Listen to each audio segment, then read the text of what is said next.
which is quite a logical continuation of the previous one, and will only focus on the scientific and evidence that medical community and scientific community has in terms of potential or options of regenerating brain or helping brain to function better in cases of neurodevelopmental and neurodegenerative disorders.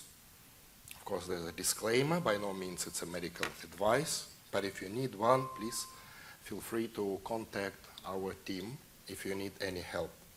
And I would like to start with these images, which were not so long, quite recently were published in journal Science, and they were provided by the Harvard University. It's the 1.4 petabytes. I don't even know how many zeros is that, you know, I just see the petabytes. I frankly speaking, I never even heard the word petabyte before I saw this publication, but I assume it's like really a lot, you know, because what you see here, you know, and these are the actual, this is the actual photographs. Of course, it's sort of empowered, further enhanced by AI, but that's how it actually is. And what you see is just 1 millimeter of the brain tissue. And in that 1 millimeter of this brain tissue, they have seen 5,600 neurons with 5,600 different connections to other neurons, you know, the axonal dendritic connections with other cells. You see they're creating these columns. Our brain cortex, it has got 6 layers of the brain columns. Very interesting thing, you know. This actually, this thinner brain, human brain, arguably, well, obvious, definitely 100%, this is the most complex structure on this planet. But arguably, human brain is the most complex structure in the entire universe. Yeah, because the whole universe is very, very basic, and 99.99% of the matter that exists in the universe actually exists in the form of the electromagnetic waves, and only less than some 0.1% is the actual tangible matter. So if you take that matter, what is the most complex structure? It's a human brain. And the distortion of macro and microanatomy and morphology and the function of that highly sophisticated and intrinsic formation defines development of the clinical manifestations of neurodegenerative and neurodevelopmental disorders, which we try to put in the same topic, in the same conversation together, because it turns out that they very much have a lot of things in similarity. But first of all, we need to make it clear that all hallmarks that define or trigger and define the development of the neurodegenerative conditions, they absolutely replicate, not resemble, replicate the actual common drivers that drive age-related disorders. Everything that is happening in the heart or the cartilage, say like this, everything, whatever cellular, subcellular mechanisms, pathological mechanisms are happening in the osteoarthritic cartilage, are happening in the brain of the Alzheimer's patient. It's the same. It's the downregulation of the insulin receptors. It's the abnormal function of the energy switches. It's abnormal metabolism. It's the accumulation of the cross-linked protein. It's the chronic low-grade inflammation, pro-inflammatory cytokines, and so on and so forth. Exactly the same. It also turns out that very much the same, similar mechanisms, phenomena are happening in the autistic brain as well, the brain that has some abnormal pattern of neurodevelopment.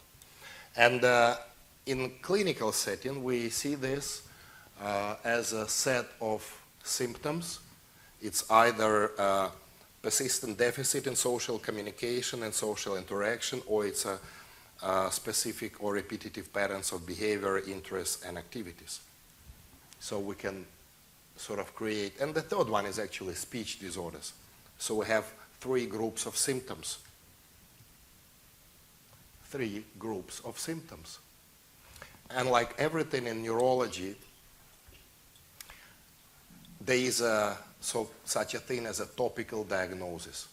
So for every neurological deficit, the idea is to look for the actual center. What is the core? Where in the central nervous system, on which level is the abnormality detected that will define these clinical manifestations? And we have figured it out for neurodevelopmental conditions. Now we know that disorders in these anatomical areas of the brain will define social impairment, communication deficit by this, and repetitive behaviors. And you see that some of them are overlapping, some of them not. Yeah, and that's what is called the topical diagnosis. If we look at the neurodegenerative disorders, wow, the same. The Huntington or the Parkinson or the Alzheimer's disease will affect specific areas of the brain in a specific pattern. Hence, here is the similarity. Another similarity is that, okay, let's look at the general brain volume, you know, how exactly what is happening to the brain in the ASD brain. And it turns out that starting from the age of around 2 to 4 years of age, there's accelerated total brain volume growth, which is predominantly due to enlarged brain volumes of the frontal and temporal lobes.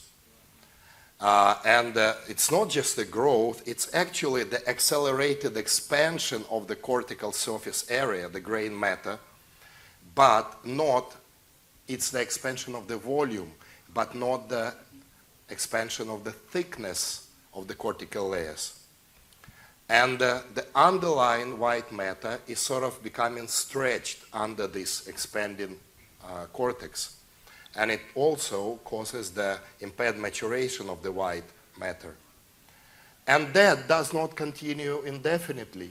It goes until the adolescence, and later that process of increased or expanded brain volume is changed to a directly opposite. The brain starts shrinking, so that by the age of 28, 30 and above, untreated autistic brain start acquiring features of the brain of an Alzheimer's patient.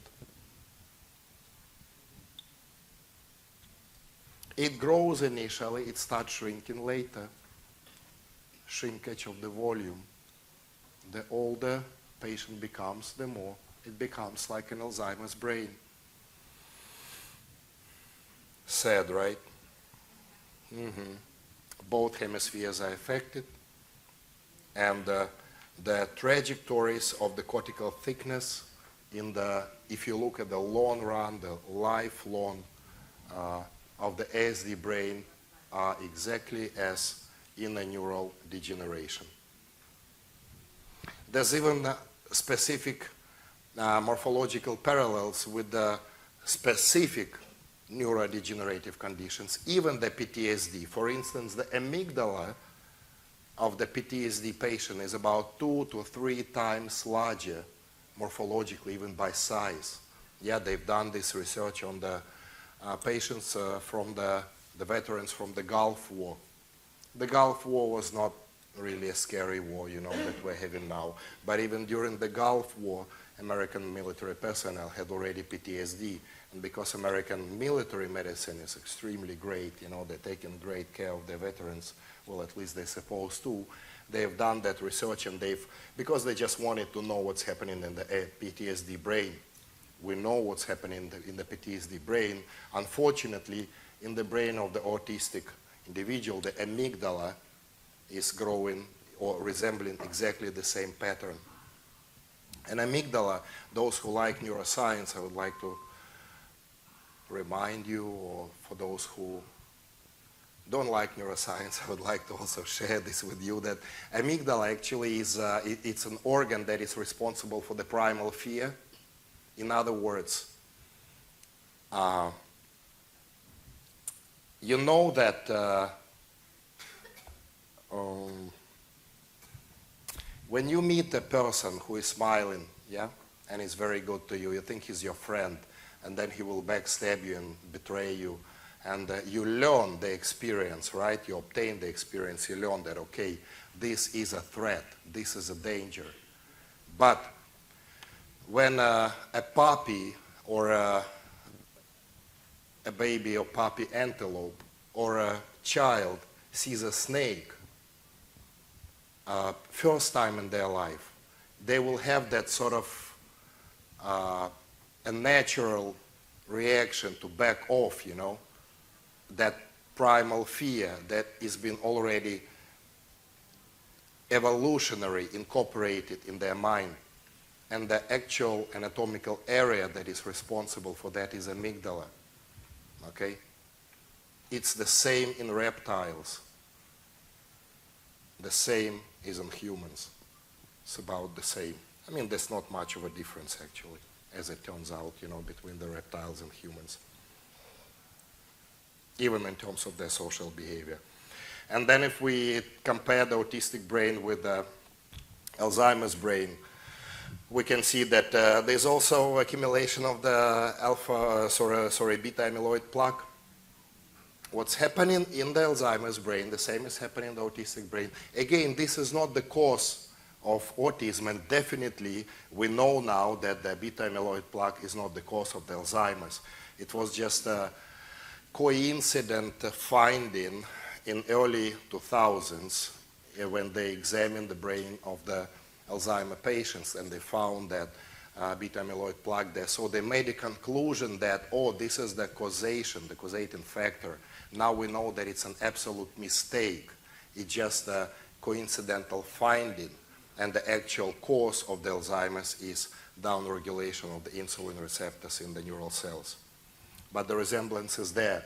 And there's also a tremendously, we're talking about like a 10-fold or more higher occurrence of the Parkinson, early Parkinson, in the ASD individuals that they start developing in their 30s. Another commonality. So what is happening in the cortical brain in the ASD? There's actually a distortion of the microanatomy, and it's not always lower density of the tissue. Actually, initially, it's sort of like a higher density that will cause another problem, which is misfiring, yeah? And then later on, there will be a disorganization in that arrangement of the microcolumns.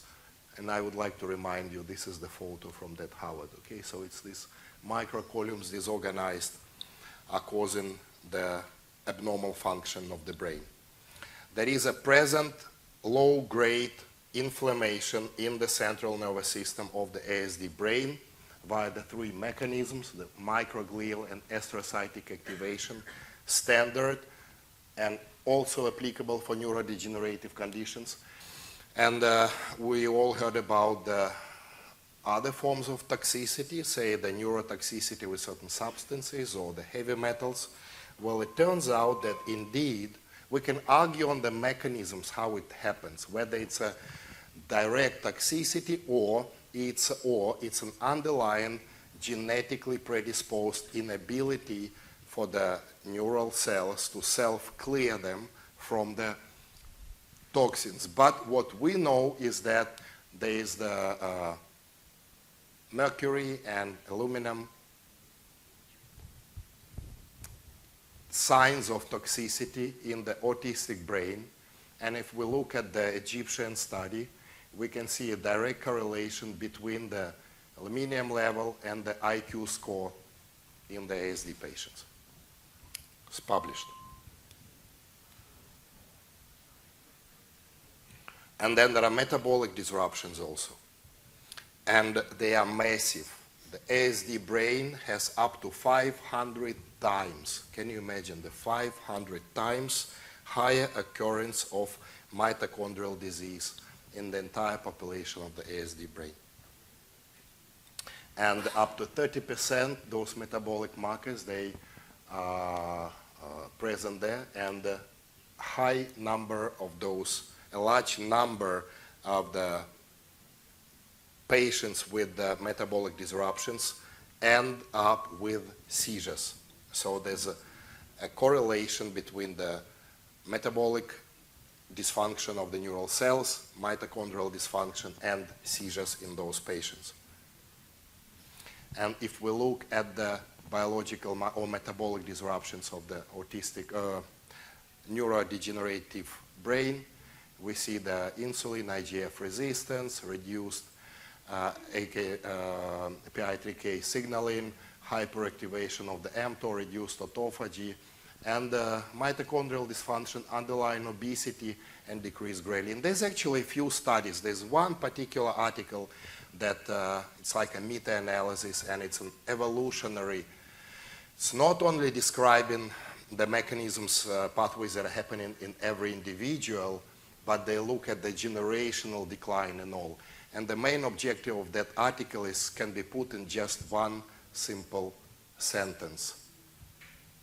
Obese people are dumber than non-obese people. Their IQ statistically, legitimately is less than non-fat people. Horrific study, but sad but true. So what are the metabolic disruptions in the ASD brain? Now, this is important. N-acetyl aspartate, which is energy production in mitochondria, is associated with disruption of this particular substance. There's a creatine deficiency. It's a phosphate donor. Creatine deficiency in the autistic brain indicates deficient cellular energy metabolism. There's a choline deficiency, which is a component of a structure of the neural cells, cellular wall, cellular membrane, and also it's a component of the acetylcholine, reduction of the neuromediator.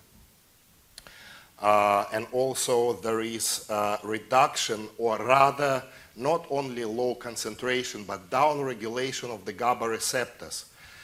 And about 5-6 years ago, there was a Japanese study published that they've identified in 84% of the observed ASD individuals a downregulated GABA receptor in the brain, genetically predisposed. Not 100%, but in 84%. So it makes that low GABA concentration and inability to respond to GABA, one of the important hallmarks of the ASD. And that actually all of these things can be corrected and supplemented with the treatment. Either the supplementation of the creatine, a very simple creatine monohydrate, 5 to 7 grams per day, tremendously improves the cognitive function, even in the non-autistic brain. Imagine what it's doing to the autistic. Choline donors, GABA as a relaxation neurotransmitter or inhibitory neurotransmitter. These all are essential components of the treatment. Other functional changes, which are directly can be linked to the excitotoxicity as well, and also to the distortion of the microanatomy of the brain, is so-called hyperconnectivity and misfiring patterns in the brain systems, and it involves and impairs cognitive, social, and emotional processes. Typically developing brain via the versus the autistic brain. The equilibrium between the excitation and inhibition is completely distorted by hundreds and thousand times the hyperconnectivity and just shooting the electric impulses in all possible directions throughout the central nervous system, chaotically, at a huge speed, you know, that literally the thoughts, ideas, and the words, and the full, perhaps, pictures, images, and the concepts in the autistic brain, they are just created and generated at a rate which is hundreds of thousands times higher than in a non-autistic brain, and they just collide together, you know, because it's literally is the bottleneck, you know, that they all meet at, and the output is still so small. It's just some broadcast area which is also underdeveloped, you know. That's why some of the autistic individuals, they find opportunity to express themselves elsewhere, you know, except by speech. Maybe they can count 10,000 times faster than 1,000 mathematicians with a non-autistic brain, you know, or they can imagine something or create music and so on and so forth. That's why it's not a disease, right? It's a peculiarity of, or the variant of individual development. Because we can still argue what is norm. If we look at the what non-autistic brain, we think that this is norm. Really? I don't think so. Very sad, actually, the non-autistic brain. In most of the cases, sad and boring and uninspiring. And similar is identified in the neuroanatomy of the neurodegenerative, patients with the neurodegenerative conditions. Now, there is evidence, published evidence on the efficacy of the neural precursor stem cell transplantation in treatment of various forms of brain, either insults or the Parkinson disease, transplantation of the dopaminergic cells, or in any forms like the cerebral ischemia, injuries, traumas, Alzheimer's and all, and also use of the various organ-specific progenitor cells in the autistic brain. And this particular publication was led by the James Bradstead, late James Bradstead. Who knows the fate of this guy? Who is familiar with the name of this person in this room? Can you please raise your hand? You know that he has passed away, right? He was found shot in the chest with 2 bullets at the back of his house. If I'm not mistaken, next day after his clinic was raided by FDA. It's a very interesting thing. So he collaborated with the Ukrainians, and they've conducted a clinical trial on efficacy of the fetal cell transplantation in autism. And they've assessed the before and after the ATEC score, speech, sociability, cognitive health, behavior, and total score. Significantly, scoring was reduced. Tremendous data. It's more than 10 years ago. Yeah, I've shared this in the previous slides. I'm going to stop on this. You've seen this evidence already. So we have developed the protocols to approach towards the ASD and European wellness. It suspects the problem. Then, of course, it has to go through the primary physician first, the pediatric specialist or the early childhood development specialist, a proper diagnostic stage, and then start with the treatment. It has to start, it's all or nothing, okay? Don't jump here, don't do the stem cells. It's no point if you haven't changed the lifestyle, adjusted the nutrition, eliminated toxins, and all possible and probable causes and risks and harmful influences. And then, of course, there have to be long days, months, years of behavioral, occupation therapy, speech therapy, nutritional support, various detox and medical therapies. And when that all is done, then you move on to the next step, which are the biologicals and regenerative medicine. So there's a roadmap. You have to know your child. Well, it's addressed, of course, to the patients perhaps. Then the diagnostic tests, which include genetic, metabolic panel, macronutrients, food allergies, food intolerance, porphyrins, oxidative stress, mitochondrial function, methylation, heavy metals, trace minerals, neurologic assessment, hearing assessment, check the digestive system, immune system, do the scoring, and the specific ASD assessment. European Wellness has European Wellness ASD score. Then modified diet, how? Remove gluten, casein, soy, sugars, MSG, fast food, processed food, eliminate toxin, dyes, preservative, phenols, allergens, proper macronutrients. So it is important to feed the ASD brain as well as a non-ASD brain, but for the ASD brain it's an imperative to feed them with a mono food, the food that can be seen and recognized as a food. Can you look at the burger and recognize what exactly is it made of? No, it's a serious question. It's a yes or no question. No, you can't.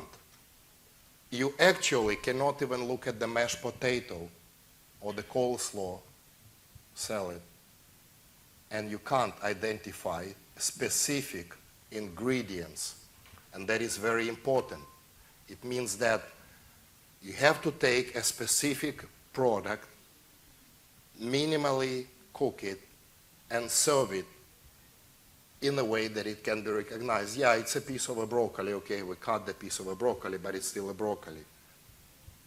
Okay, if it's a chicken, it has to be in that form that it's looked at it and recognized. Yes, I can identify just by the looks of it that it's this and that anatomical area of this specific bird. It's an imperative. There is no other way. And then after that is done, you need to add on essential micronutrients, because it is impossible to supply all the micronutrients with the common industrial farming. We need to give omega-3, we need to give magnesium, because since 1970s, whatever vegetation and food we eat is lacking magnesium, because commercial agriculture and farming is done on the fertilized soil, which intrinsically, not to say lacks, it does not have magnesium at all. It is a magnesium depleted environment. And you consume magnesium poor food, you become a magnesium deficient person. And then you're surprised, why do I have hypertension? And how many hypertensive medications should I start popping throughout my entire life without effect? No, because you don't have the magnesium, the fourth most important mineral in your body. And it's so simple to supplement with magnesium, and perhaps few hypertensive medications will become redundant. Or perhaps the medications for the seizures that are given regularly to the child, autistic child with seizures, will become redundant as well, because you just simply supplement them with everything they need, including the iodine, the flavonoids, vitamin B6, that will help in therapeutically adequate doses, not in the doses that you buy off-shelf in a pharmacy. Those are inadequate doses. It has to be done in therapeutically adequate doses. And then behavioral speech therapy. Manage immune and digestive system with the probiotics, antifungal, and supplement with the neurotransmitters or the precursors of the neurotransmitters, melatonin, GABA, and choline donors, like the plaques, for instance. And special treatment, which is transcranial stimulation, brain engagement, especially the visual patterns, the primal visual patterns, hyperbaric oxygenation, electromagnetic, neuropeptides, and cell therapy. And then you got to be very patient, because ASD is not a disease, right? It's a condition. It's a neurodevelopmental variant of development. Hence, is cure possible? No, it's completely not possible. This data is published, including our views on the pathogenesis of the ASD, plus all the statistical data, all the outcomes. It all has been published. And that's all, ladies and gentlemen. Thank you very much for your attention. And neither you nor your patient have to get old and deteriorate as you age.